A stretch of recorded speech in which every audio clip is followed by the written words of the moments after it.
नमस्कार दोस्तों, मैं एस कुमार शास्त्री एस कुमार ज्योतिष में आप सबका स्वागत करता हूं।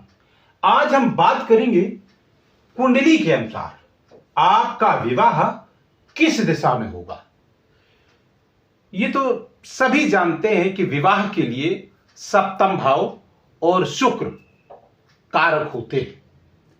तो विवाह हमेशा उसी दिशा में प्रायः होता है कि शुक्र जिस दिशा को चिन्हित करता है यानी निर्देशित करता है। जैसे यदि शुक्र से सप्तम भाव में जो भी ग्रह बैठा होता है उसकी जो भी दिशा होती है उसी दिशा में व्यक्ति का विवाह या जातिका का विवाह होता है। जैसे मान लेते हैं कि शुक्र सप्तम भाव में बैठा है। मान लेते हैं शुक्र यहां सप्तम भाव में बैठा है, तो शुक्र की सप्तम भाव होगा पहला भाव यानी कि लग्न भाव, और लग्न में यदि सूर्य बैठा है तो सूर्य की दिशा होती है पूर्व। तो ऐसे जातक या जातिका की शादी होगी पूर्व दिशा में। इसी प्रकार यदि मान लेते हैं कि शुक्र यहां चतुर्थ भाव में बैठा है, तो शुक्र का सप्तम होगा यह दसम भाव, और दसम भाव में यदि मंगल बैठा है तो ऐसे जातक की या ऐसे जातिका की शादी दक्षिण दिशा में होती है, क्योंकि मंगल दक्षिण दिशा का स्वामी होता है। और यदि शनि मान लेते हैं शुक्र चतुर्थ भाव में है और उसका सप्तम दसम है और वहां पर शनि बैठा है, तो शनि पश्चिम दिशा का स्वामी होता है, तो ऐसे जातक या जातिका की शादी पश्चिम दिशा में होगी। और इसी प्रकार यदि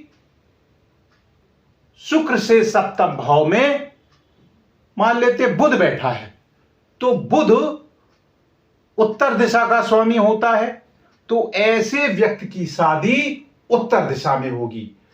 और यदि मान लेते हैं बृहस्पति बैठा है, तो बृहस्पति जो है वो उत्तर और पूर्व दिशा का स्वामी होता है, यानी उत्तर पूर्व के बीच में ईशान कोण का वह स्वामी होता है या ईशान दिशा का वह स्वामी होता है। तो ऐसे व्यक्ति की शादी, ऐसे जातक की शादी हमेशा उत्तर पूर्व दिशा में होती है।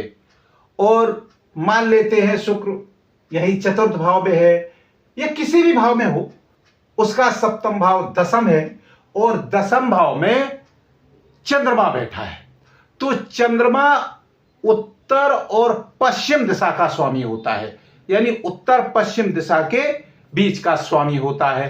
तो ऐसे व्यक्ति या जातिका की शादी उत्तर पश्चिम दिशा में होती है। और मान लेते हैं कि शुक्र प्रथम भाव में बैठा है और शुक्र के सप्तम भाव में कोई भी ग्रह नहीं बैठा है, और यहां पर तुला राशि है सप्तम भाव में, तो ऐसे जातक या जातिका की शादी शुक्र के अनुसार, जो शुक्र की दिशा है दक्षिण और पूर्व, उस दिशा में शादी होगी। यानी कि शुक्र दक्षिण और पूर्व दिशा का स्वामी होता है। और यदि राहु केतु मान लेते हैं कि लग्न में शुक्र बैठा है और सप्तम भाव में यहां राहु बैठा है, तो ऐसे व्यक्ति की शादी या ऐसे जातिका की शादी दक्षिण पश्चिम दिशा में होती है। और इसी प्रकार यदि केतु बैठा है तब भी ऐसी जातक या जातिका की शादी दक्षिण पश्चिम दिशा में होती है। और मान लेते हैं कि शुक्र से सप्तम भाव में कोई भी ग्रह नहीं बैठा है, जैसे मान लेते हैं चतुर्थ भाव में यहां शुक्र बैठा है और यहां पर कर्क राशि है और इसके सप्तम भाव में होगी मकर राशि, और वहां पर कोई भी ग्रह नहीं बैठा है, तो जो मकर राशि का स्वामी होगा उसके अनुसार उस दिशा में शादी होगी। तो